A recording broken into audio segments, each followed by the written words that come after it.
Her hand was resting on my knee beneath the table when my phone lit up with my mother's name. Not a vibration, not a missed call, a full screen, bright, impossible to ignore. I pulled back too quickly, so fast the water glass nearly tipped over. My heart jumped before my body caught up. Sarah didn't react. She didn't flinch. Didn't look surprised. Didn't even look at me. Instead, she reached for her wine, lifted the glass slowly, took a careful sip. When she set it back down, her fingers were nowhere near mine. Just like that. Just like we'd practiced. Because we had practiced. I answered on the third ring. Not the first. Never the first. My voice came out soft and even. The version I'd perfected over 3 years of lying without sounding like a lie. Yes, our dinner was really good. Pause. Yes, just me and Sarah. Another pause. Yes, we've been friends since college. A small breath. No, still not in a relationship. Still looking. A faint smile that no one could see. Maybe next year. I hung up before the conversation could wander somewhere dangerous. Sarah was already looking at the dessert menu. Her face was calm, neutral, empty in a way that felt intentional. That was what I loved about her. And what scared me. She could turn it off. The softness in her eyes. The way her mouth relaxed when she looked at me. The subtle shifts she made to sit closer. All of it could disappear in seconds, replaced by polite distance. 2 friends, nothing more. We split the tiramisu. I paid. She left the tip. Outside. The night was quiet. The parking lot half empty. She walked to her car without turning around. Didn't wave. Didn't hesitate. I watched her taillights fade into traffic before I started my engine. 17 minutes later, I turned onto her street. Her porch light was on. The door was unlocked. That was how it always happened. 2 arrivals, 2 cars, never together. Her neighbors knew me as a friend who visited sometimes. Mine knew her the same way. We never arrived together, never left together, never stood too close, never looked at each other for too long. Inside, she was making coffee. I closed the door behind me, locked it. She looked over her shoulder. That look, the one she never wore in public. I crossed the kitchen and wrapped my arms around her waist, and she leaned back into me. We stood there like that for 5 minutes. No words, just breathing. The coffee finished brewing. We carried our mugs to the sofa. She tucked her feet beneath my leg. I traced my thumb slowly along her ankle, barely touching. These moments were ours, bought with lies, careful timing, constant awareness. She was my supervising lawyer when I joined the firm. That's how everyone still saw us. Mentor and student, senior partner and junior associate. She became partner at 32. I started at 26. Eager, ambitious, always willing to work weekends. That's what. There were moments when the balance almost broke. Small ones, invisible ones, the kind that don't look like danger until you're already standing inside them. A glance held a second too long in a meeting, her shoulder brushing mine in the elevator, laughter that came too easily. Once someone from accounting asked if we were related, said we had the same rhythm, the same way of listening. I smiled and said we'd worked together for years, that she'd taught me everything I knew, true, just incomplete. At the holiday party, I watched her across the room, perfectly composed, laughing with the managing partner. His hand rested briefly on her arm. Familiar, casual, acceptable. Something tight twisted in my stomach. Jealousy, shame, fear. I left early, said I wasn't feeling well. I drove to her house without telling her. Sat in the driveway with the engine off, the lights dark. Waited. 20 minutes later, her car pulled in. She came straight to me. Said she couldn't stay after seeing my face. Said she understood because she'd felt it before. We talked in the car until 3 in the morning. She told me about standing beside her husband at parties, smiling while he leaned toward other women, going home and lying next to him, feeling completely alone. She said she'd promised herself she'd never disappear like that again. And yet, here we were, still hiding, still pretending. I asked her if she regretted us. She thought for a long time. Then she said no. Said this was the most honest thing she'd ever done, even if it hurt, even if it was complicated. That answer should have been enough, but it wasn't, because I wanted more than honesty in private. I wanted daylight. I wanted to hold her hand where people could see, kiss her goodbye in parking lots, put her picture on my desk. I wanted a life that didn't require explanation. My sister called one Sunday while I was in Sarah's shower. Sarah answered casually, said I'd stepped away, said we were watching a movie. When I came out, she was sitting on the bed with my phone in her hand. She didn't accuse, didn't ask, but the fear was there, quiet, exposed. I called my sister back, laughed, promised to visit. Afterwards, Sarah took my hand. We sat like that until sunset. The company retreat came next. Wine country. 3 days. Separate rooms. Separate floor. At 11 the first night, I sent a dot. She sent one back. I waited. Checked the hall. Knocked once. She let me in. Locked the door. We stood there breathing. Not touching. Just being. She asked if I was sure no one saw me. I said yes. I wasn't. I left at 1 a.m. Deleted the heart she sent. The next day, she sat across from me in meetings. Professional. Distant. Once, just once, her foot brushed mine beneath the table. Gone before I could be sure it was real. That night, at the bar, I watched her again. Laughing. Performing. Safe.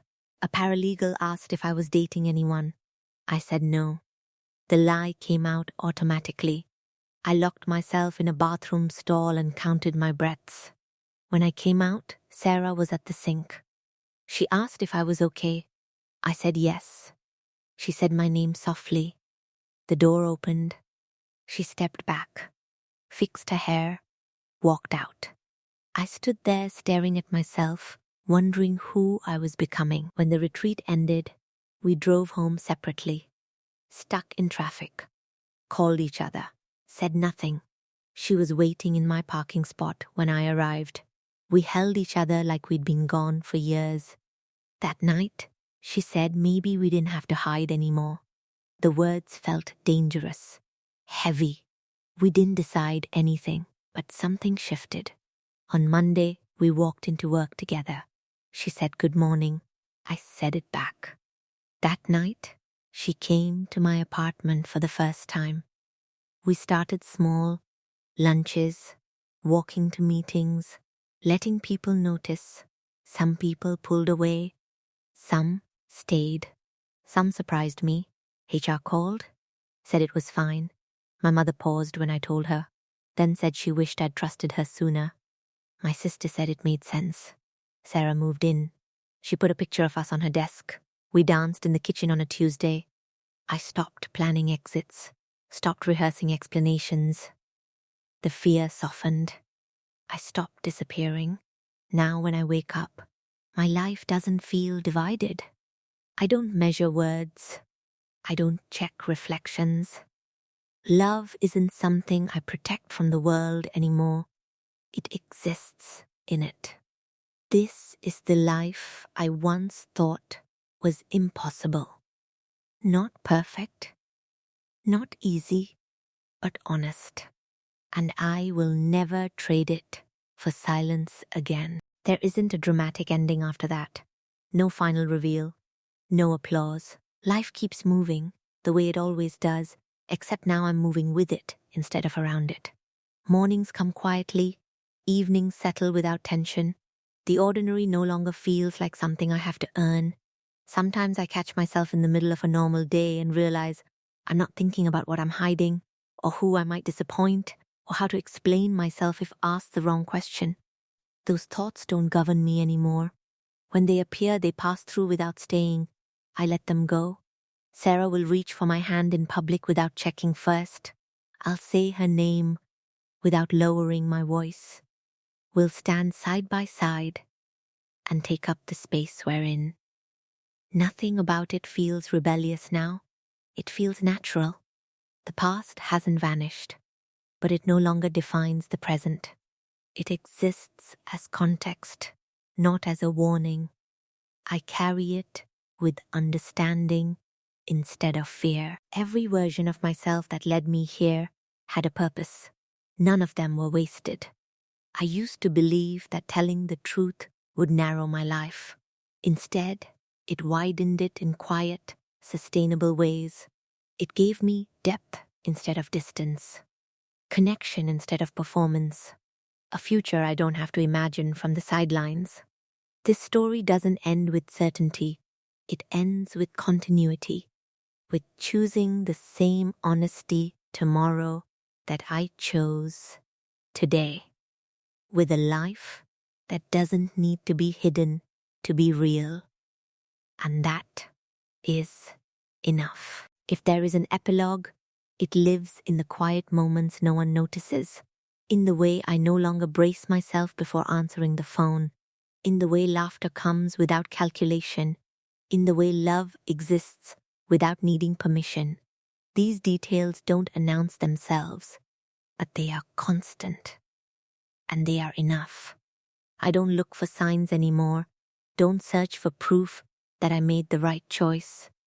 The proof is in how my body feels when I wake up. The absence of tightness, the ease of breathing, the sense that I am where I am supposed to be, not waiting for something else to begin. What once felt risky now feels rooted. What once felt impossible now feels ordinary, and what once required courage now requires only presence. This is not a story I'm trying to escape from. This is not a truth I'm afraid to repeat. This is simply my life. And I am finally living it. If there is an epilogue, it lives in the quiet moments no one notices, in the way I no longer brace myself before answering the phone, in the way laughter comes without calculation, in the way love exists without needing permission. These details don't announce themselves, but they are constant. And they are enough. I don't look for signs anymore, don't search for proof that I made the right choice. The proof is in how my body feels when I wake up. The absence of tightness, the ease of breathing, the sense that I am where I am supposed to be, not waiting for something else to begin.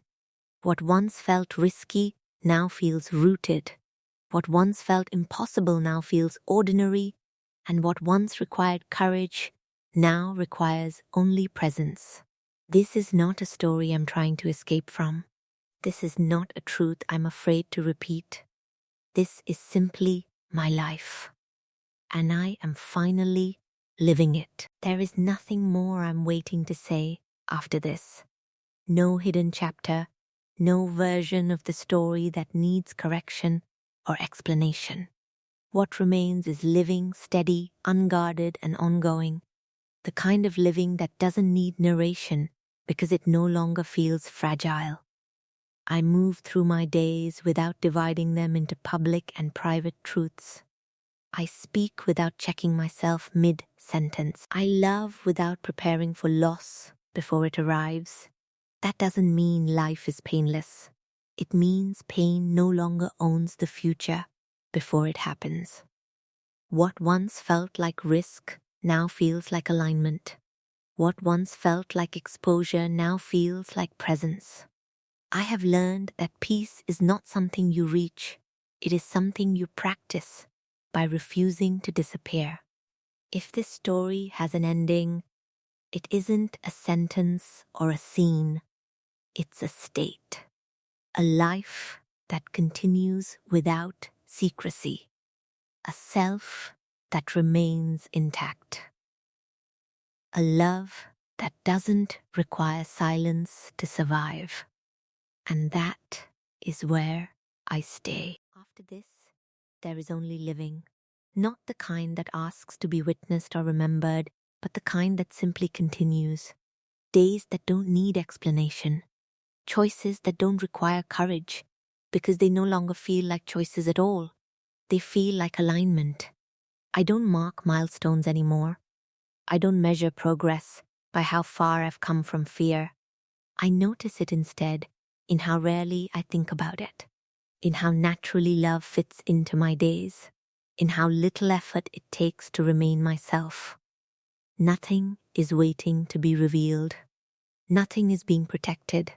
There is no secret version of my life running parallel to the visible one.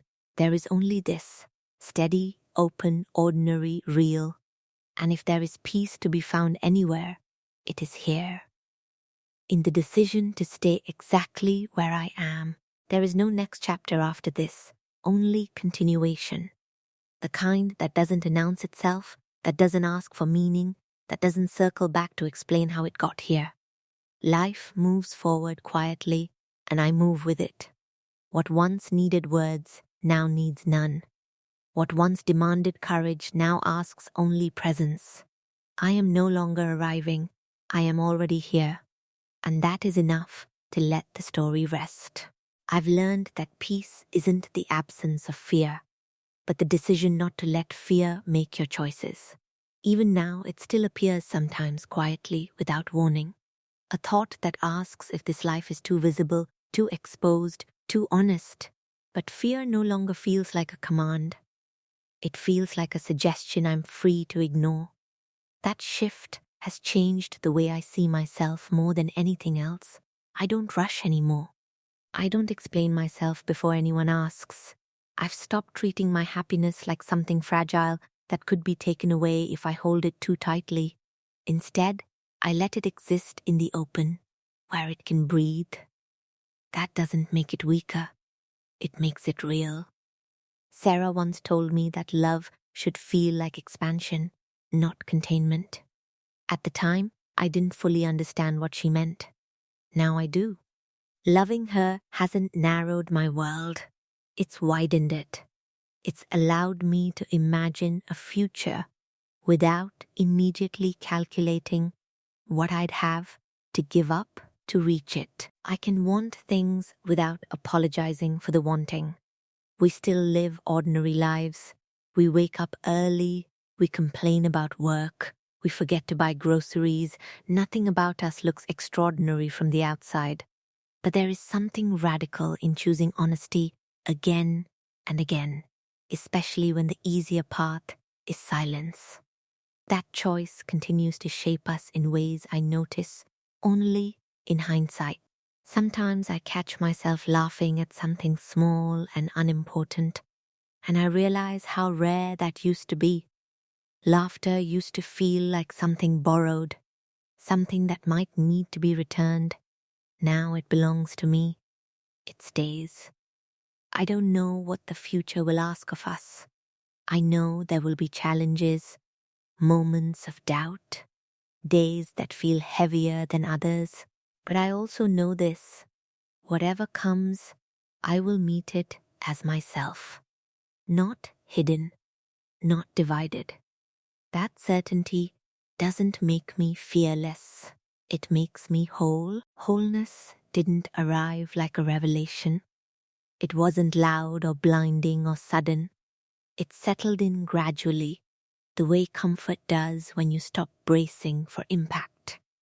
One day I realized I wasn't monitoring my own reactions anymore, wasn't questioning whether I was allowed to feel what I felt. My emotions no longer needed justification. They simply existed, and I trusted them. I had spent so much time dividing myself into acceptable pieces that I forgot what it felt like to be integrated. to let contradiction live without panic, to hold joy and fear at the same time without believing one would cancel the other out. Living openly didn't resolve every internal conflict, but it gave those conflicts space to breathe instead of suffocating them into silence.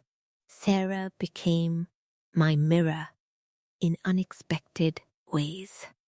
She didn't demand certainty from me. She didn't rush my process. She stayed present, allowing me to arrive at myself in my own time. That kind of patience taught me how to offer the same grace to myself, to stop expecting perfection, to stop measuring growth in dramatic leaps instead of quiet consistency. There were days when the world still felt sharp, when news stories, casual remarks, or distant judgments reminded me that acceptance is uneven and conditional. But those moments no longer sent me spiraling inward. I had built something solid enough to return to. A life anchored in truth has weight. It doesn't drift easily. I used to believe that belonging was something granted by others, something earned through performance and compliance. Now I understand it differently. Belonging begins with self-recognition, with the decision to stop abandoning yourself in order to stay connected. Everything else grows from that choice. Our home became a place where nothing needed to be hidden or softened, where tiredness was allowed, where silence wasn't suspicious, where love didn't have to announce itself to be real. These ordinary freedoms felt extraordinary because they were once impossible. I don't know if I'll ever stop being aware of how far I've come. Maybe that awareness is part of the gift, a reminder of what honesty made possible, of who I am when I'm not pretending. And that knowledge stays with me, steady and unshakable. Even when the world feels uncertain, there are moments now when I catch myself forgetting the old rules entirely, forgetting to lower my voice, forgetting to check who might be listening, forgetting to edit my thoughts before they turn into words. When I notice it happening, I don't panic anymore. I smile, because forgetting is proof that something has healed. For a long time, my life was shaped by anticipation, anticipating reactions, consequences, losses that hadn't happened yet. I lived slightly ahead of myself, never fully in the present. Now, presence feels natural. I stay where I am instead of bracing for what might come next. That shift didn't make me careless. It made me grounded. Sarah and I still talk about fear sometimes, but we talk about it the way you talk about weather.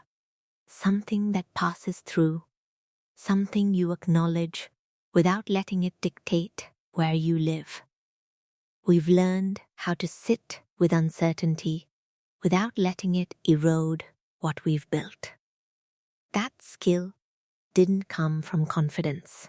It came from experience, from choosing honesty even when we weren't sure it would be rewarded. I used to think strength meant endurance, staying quiet, absorbing discomfort without complaint.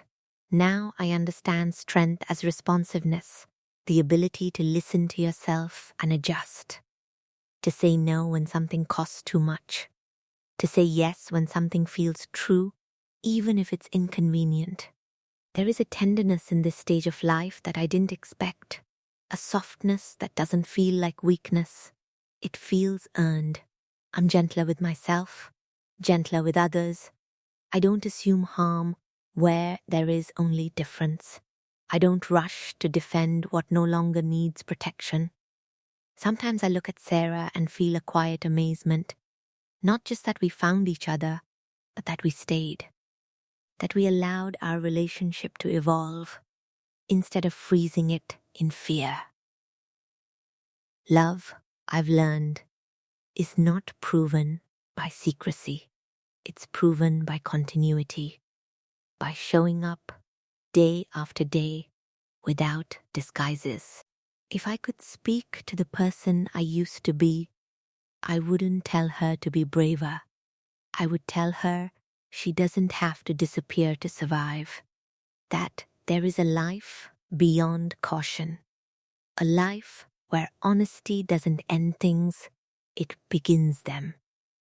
And now that I'm here, living it, I know I won't trade this clarity for anything.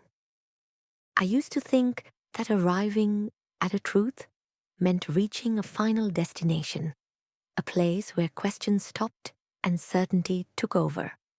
But living this life has taught me something gentler and more realistic. Truth isn't a finish line. It's a practice, something you return to again and again, even when it feels inconvenient or uncomfortable, especially then.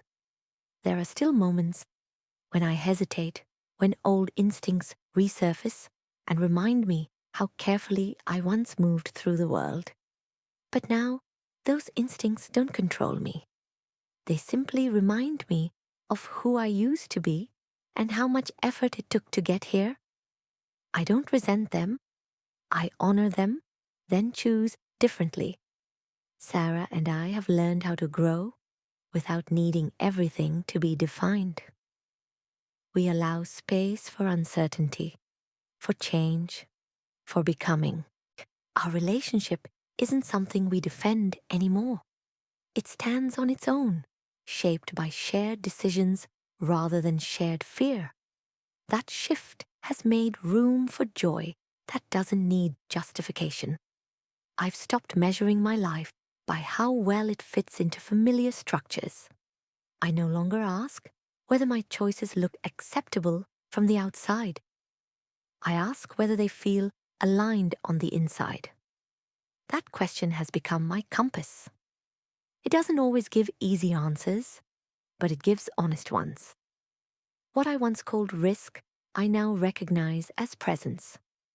Being fully here means accepting that life is visible, that love leaves marks, that people will form opinions regardless of how carefully you try to manage them.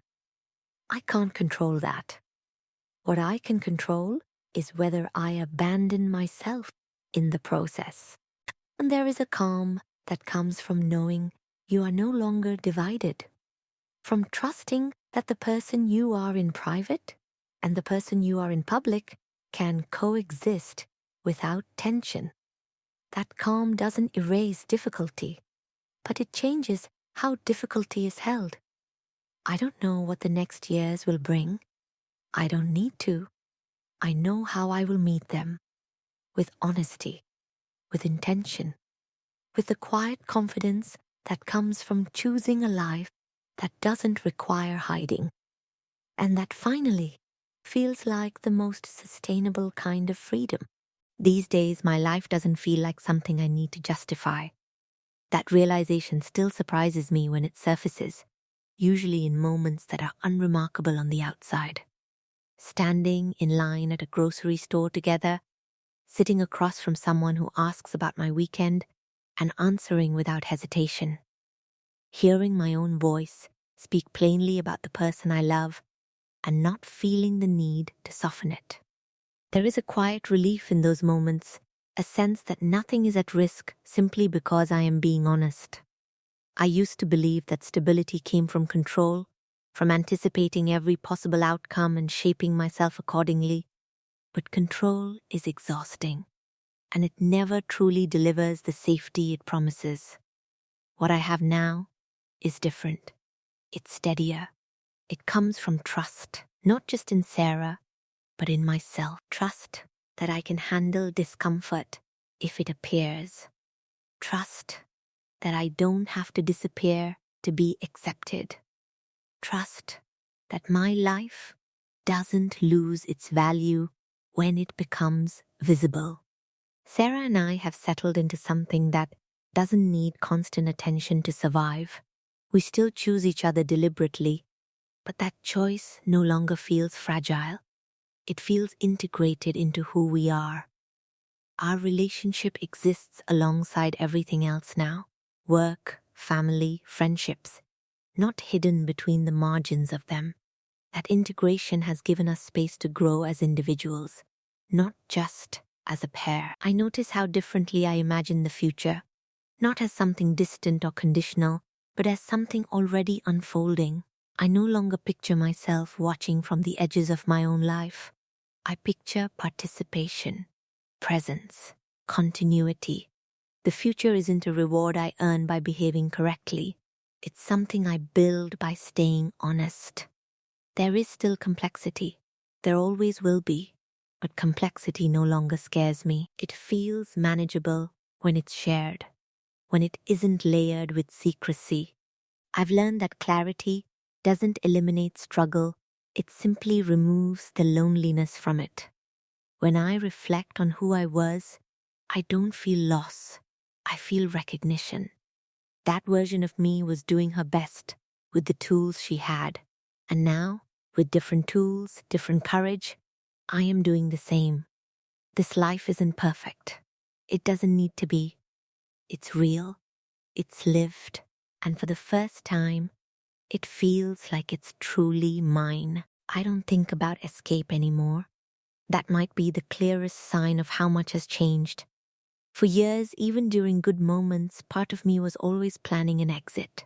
From conversations, from expectations, from versions of myself that felt too exposed. Now, I stay. I let moments finish. I let silence exist without rushing to fill it. I let joy settle instead of assuming it's temporary. There is a groundedness that comes with choosing a life you don't need relief from. My days are no longer defined by what I'm avoiding. They're shaped by what I'm willing to engage with. Work feels like work, not a hiding place. Home feels like home, not a refuge from myself. Love feels steady, not stolen. Sarah and I have built something that rests on presence rather than urgency. We don't cling. We don't rush. We allow our lives to unfold at a human pace. That doesn't make them smaller. It makes them sustainable. I've learned that intensity can disguise itself as meaning, but meaning reveals itself through continuity, through showing up when nothing dramatic is happening. I no longer confuse visibility with danger. Being seen doesn't threaten what is real. If anything, it strengthens it. What survives exposure is what was meant to last. That understanding has softened me in ways I didn't expect. I'm less defensive, less reactive, more willing to listen, more willing to be changed. There are still moments when the world reminds me that not everyone moves at the same pace toward understanding. I accept that now without internalizing it. Other people's limits are no longer measurements of my worth. I don't need universal approval to live honestly. I need alignment. When I imagine the years ahead, I don't picture grand milestones or dramatic turning points. I picture accumulation. Mornings, evenings, shared decisions, growth that isn't announced but felt, a life that doesn't require translation. I used to think freedom meant leaving something behind. Now I know it means staying, fully, openly, without apology.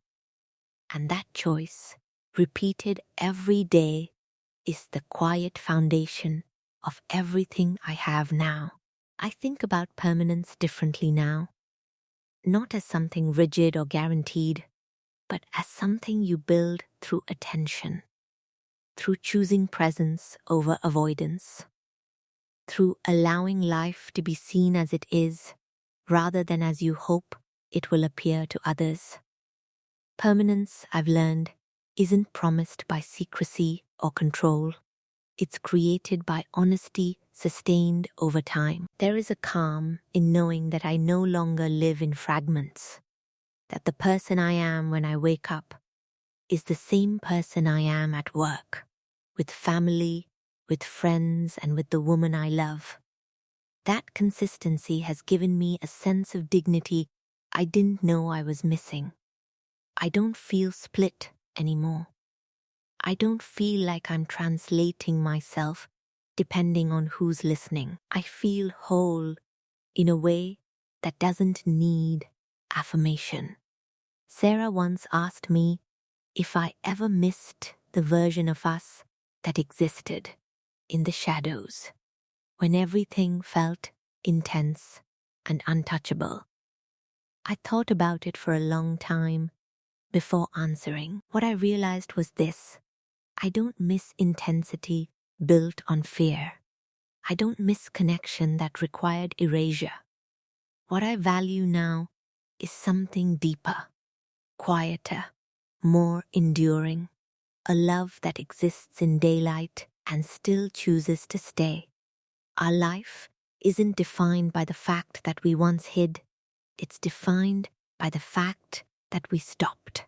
That choice echoes through everything we do now, shaping our days in ways that feel both ordinary and profound. We argue, we compromise, we rest, we plan. Nothing about it feels extraordinary, and that is exactly what makes it extraordinary to me. I no longer wonder who I might have been if I had chosen differently. That question has lost its urgency. I am who I am because of the choices I made, not in spite of them. And this version of me feels grounded, capable, and at peace with her own visibility. If there is a lesson in all of this, it isn't about bravery or defiance. It's about belonging, the kind you give yourself first, the kind that allows love to exist without disguise. This life didn't arrive suddenly. It was built slowly, deliberately, with care. And now that I am living inside it, fully and without apology, I know this with certainty: I am exactly where I am meant to be. This is the life I once thought was unreachable, not because it was forbidden, but because I couldn't imagine myself deserving it. A life where love isn't hidden, where truth doesn't feel like a risk, where I don't have to choose between safety and authenticity. I didn't arrive here by accident. I arrived by choosing again and again to stop abandoning myself for the comfort of others. What I have now isn't loud or impressive.